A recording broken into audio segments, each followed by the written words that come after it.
बिस्मिल्लाहिर्रहमानिर्रहीम। अस्सलाम वालेकुम। आज 13 अगस्त है और दिन है बुध का। इस वक्त मौजूद है सुप्रीम कोर्ट ऑफ पाकिस्तान में। सुप्रीम कोर्ट में आज मलिक रियाज साहब और बहरिया टाउन के हवाले से अहम केस की समाअत थी। बहरिया टाउन की प्रॉपर्टीज़ जिस तरह से नीलाम की गई और जिस तरह से बेची गई, जो कुछ बहरिया टाउन के ख़िलाफ़ इस वक्त हो रहा है वो आप सबके सामने है। और वजह सिर्फ एक है, और वजह यह है कि इस वक्त अलकादिर केस इमरान खान साहब के ख़िलाफ़ जो है उसकी अपील ज़ेर इल्तवा है इस्लामाबाद हाई कोर्ट के अंदर, और इमरान खान साहब की उस अपील के ऊपर आर्गूमेंट स्टार्ट ही नहीं हो सके। आपने पिछले 2-2.5 माह में देखा कि इमरान खान साहब की फैमिली, यानी वैसे तो ये जनवरी से फैसला आया हुआ है, लेकिन 2.5-3 माह में आपने देखा कि इमरान खान की बहनें कई बार, यानी 8-9 बार इमरान खान साहब की बहनें इस्लामाबाद हाई कोर्ट में आकर बैठी। PTI के जितने MNAs हैं वो आकर बैठे, उनके पूरे पाकिस्तान से अरकान असम्बली आकर बैठे, सब कुछ उन्होंने करके देख लिया।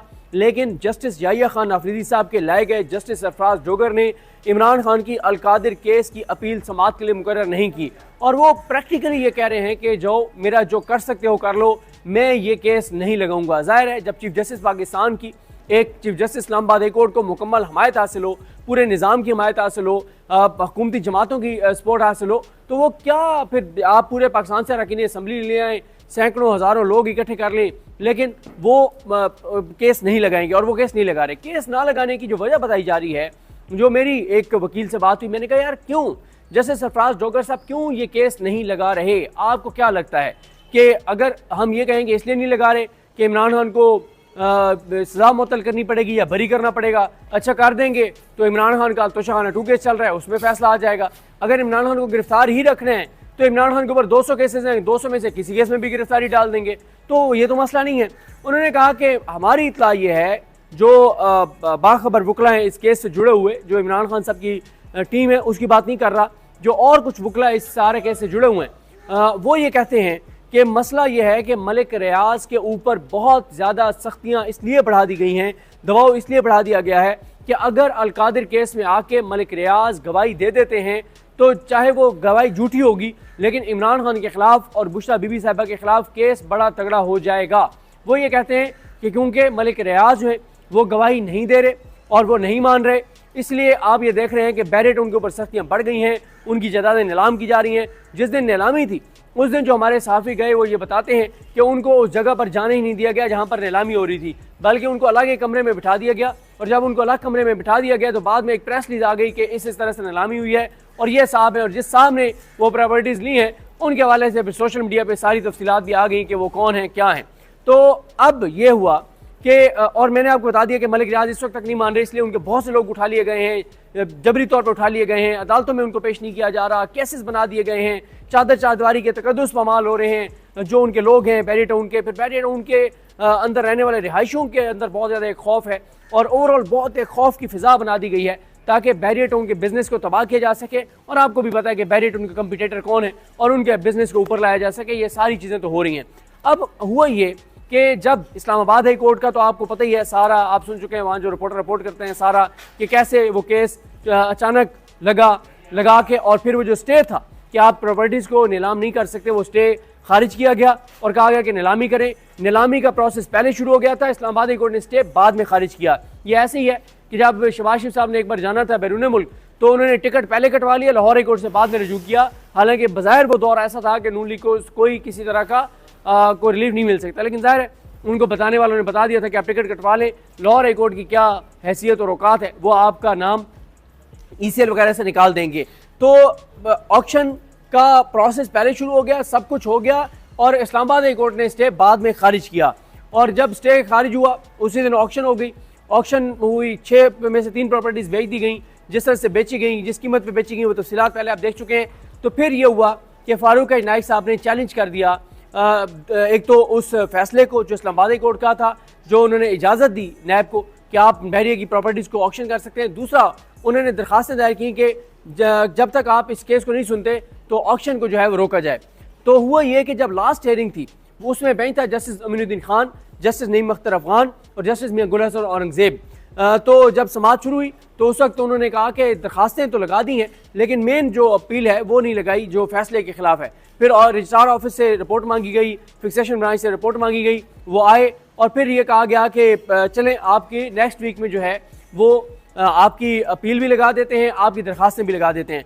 अब हुआ ये कि कल अचानक कॉल लिस्ट आती है। पहले भी जो कॉल लिस्ट आई थी वो रात 11-12 बजे आई थी कि कल सुबह 9:30 बजे समात है, और बैरियर टाउन के वकला को तो कॉल लिस्ट गई ही नहीं थी।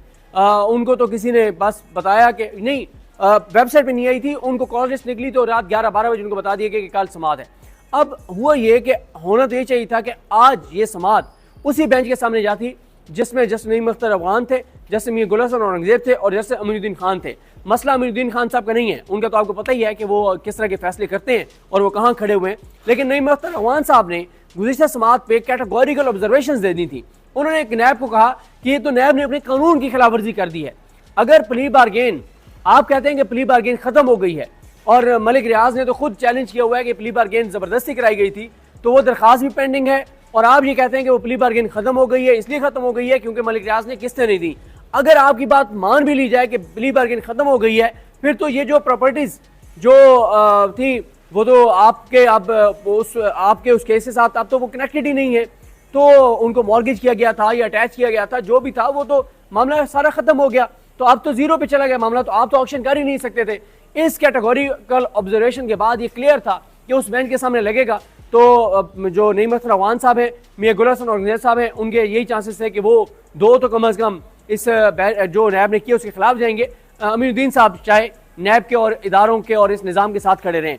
लेकिन आज हैरान कुन पर हुआ ये कि ये केस लगा दिया गया याहिया अफरीदी साहब के बेंच के सामने। याहिया अफरीदी साहब ने अपने सामने लगा लिया, याहिया अफरीदी साहब और उनके साथ शफी सदीकी साहब और मियां गुल हसन औरंगजेब साहब। हालांकि मैंने आपको अर्ज किया है कि वो लगाना चाहते उसी बेंच के सामने लगा देते, क्योंकि आज अमीनुद्दीन खान साहब और नईम अख्तर अफगान साहब का बेंच मौजूद है और मियां गुल साहब भी यहाँ मौजूद है। 11 बजे केस लग सकता था। ये रूटीन में ऐसे होता है कि तीनों जजेस मौजूद हो, उन्हीं के बेंच के सामने मामला जाना हो, तो 9:30 बजे अगर बेंच कोई और भी हो तो 11 बजे उनको कॉल लिस्ट आ जाती है और 11:30 वो बैठ जाते हैं। तो अब आज हुआ ये कि आज जैसे ही समात का आगाज़ हुआ तो जस्टिस याहिया अफरीदी साहब ने, क्योंकि कल तनकीद भी हुई कि एक ऐसा बेंच जिसने कैटेगोरिकल ऑब्जर्वेशन दे दी थी और नजर आ रहा था कि उस बेंच से मलिक रियाज और बैरिट उनके हक में फैसला आ जाएगा, आपने उस बेंच से केस निकाल के अपने सामने लगा दिया। और वैसे भी याहिया अफरीदी साहब की तारीख यही है कि वो हर बड़े केस में, हर आम केस में अपनी जान छुड़ा लेते हैं, तो आज भी उन्होंने इस केस से जान छुड़वा ली है। लेकिन आज उन्होंने अच्छा किया, जान छुड़वा लिया है। उन्होंने कहा कि अब ये उसी बेंच के सामने मामला जाएगा।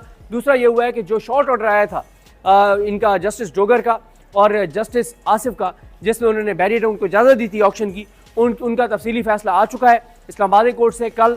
और आज अब बैरियर टाउन के वकला को, फारूक नाइक साहब को कहा गया है कि आप जो है वो तरमीम कर लें, जो आपकी अपील है उसमें, पेटिशन में जो है वो आप तरमीम कर लें। अब वो तरमीम करेंगे तो अब बैरियर टाउन का केस नेक्स्ट वीक में लगेगा या उससे अगले हफ्ते में लगेगा और उसी बेंच के सामने लगेगा जिसमें जस्टिस अमीनुद्दीन खान है, जस्टिस नईम अख्तर अफगान है और जस्टिस मियां गुल हसन औरंगजेब हैं।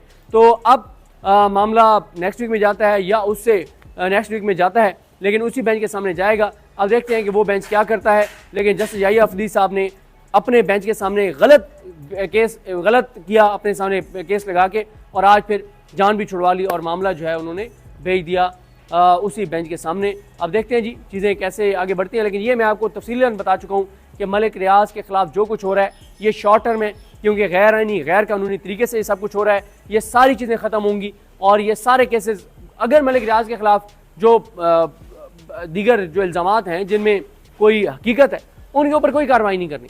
लेकिन कार्रवाई उन चीज़ों के ऊपर की जा रही है जो कि गलत है। वजह सिर्फ एक है कि अलकादिर केस में वो आकर और गवाही दें और इमरान खान के खिलाफ उनको इस्तेमाल किया जा सके, जो कि इस वक्त तक वो इस्तेमाल होने के लिए तैयार नहीं है। मुझे अपनी दुआ में याद रखें। लकीम हम सब हामी नासरू। अल्लाह हाफ़िज़।